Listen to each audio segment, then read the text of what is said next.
ॐ वक्रतुण्ड महाकायं सूर्यकोटि समप्रभं निर्विघ्नं कुरु मे देवो सर्वकार्येषु सर्वदा। नमस्कार दोस्तों, आध्यात्म के एक और नए अंक में आपका हार्दिक स्वागत है। दोस्तों, जैसा कि आप सबको विदित है, भगवान श्री गणेश जी की पूजा हर पूजा से पहले की जाती है। महिलाएं खासकर अपने पति की लंबी आयु के लिए भगवान श्री गणेश जी का पूजन अवश्य करती हैं। ऐसी मान्यता है कि भगवान श्री गणेश की पूजा करने से पति की लंबी आयु होने के साथ साथ ससुराल हमेशा खुशियों से भरा रहता है। वहां कोई भी दुख दरिद्रता कभी नहीं आती। दोस्तों, इसी संदर्भ में आज हम भगवान श्री गणेश जी की अद्भुत और पौराणिक कथा का वर्णन आपके बीच में करने जा रहे हैं।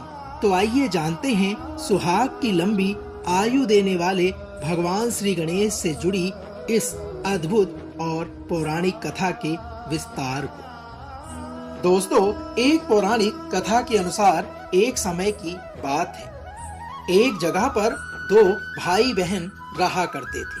बहन का नियम था कि वह प्रतिदिन अपने भाई का चेहरा देखकर ही भोजन को ग्रहण करती थी।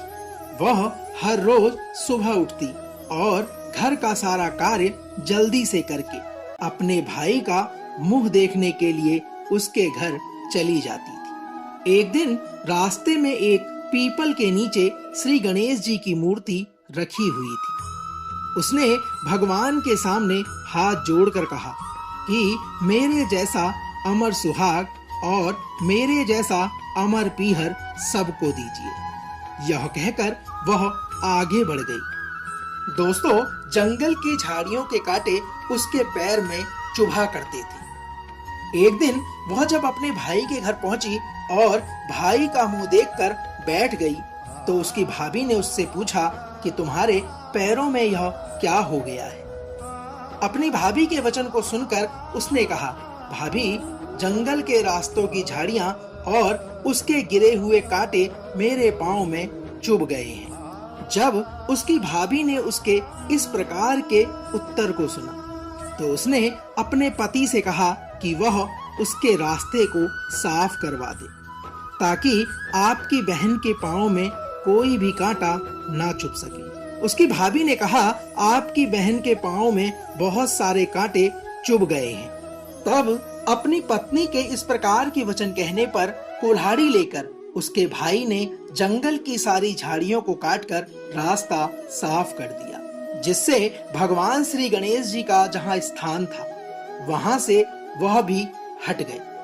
यह देखकर भगवान श्री गणेश को क्रोध आ गया और उन्होंने उसके भाई के प्राण को हर लिया।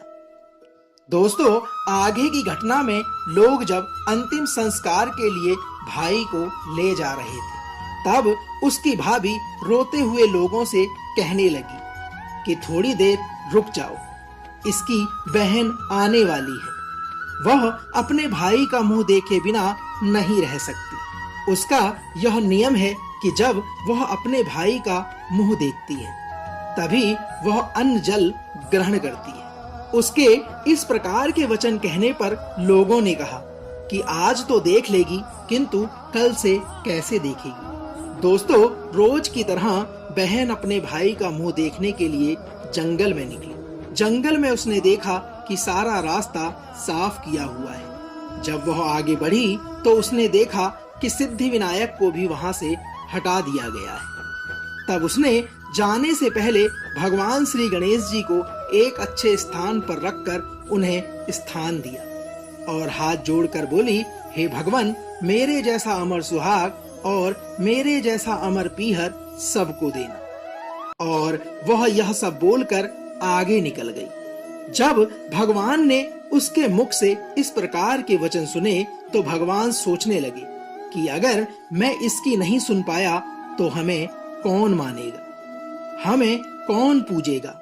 तब भगवान सिद्धि विनायक ने उसे आवाज दी, हे बेटी, इस खेजड़ी की 7 पत्तियां लेकर जा और उसे कच्चे दूध में घोलकर भाई के ऊपर छींटा मार देना।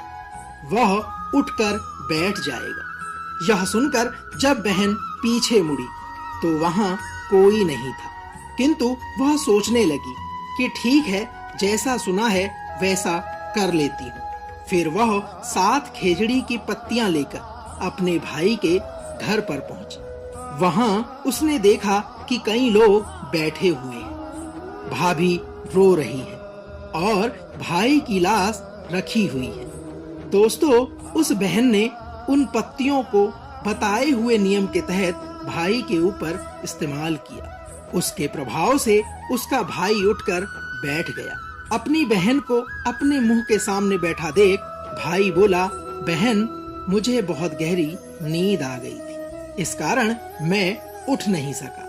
अपने भाई के इस प्रकार के वचन सुनने पर तब उसकी बहन ने कहा कि इस प्रकार की नींद किसी दुश्मन को भी ना आए, और उसने अपने भाई को पूर्व में बीती हुई घटना के बारे में सब कुछ संक्षेप में बता दिया। दोस्तों, तो यह थी सिद्धि विनायक गणेश जी से जुड़ी हुई अमर सुहाग देने वाली आशीर्वाद कथा का सार। हम आशा करते हैं कि भगवान श्री गणेश ने जिस प्रकार एक बहन और एक भाई के परिवार को अमर सुहाग का अमरत्व प्रदान किया, इसी प्रकार भगवान सिद्धि विनायक जी आपके परिवार को भी कुशल, मंगल और आशीर्वाद प्रदान करें। कल एक और नए अंक के साथ फिर आपसे होगी मुलाकात। तब तक जय श्री गणेश।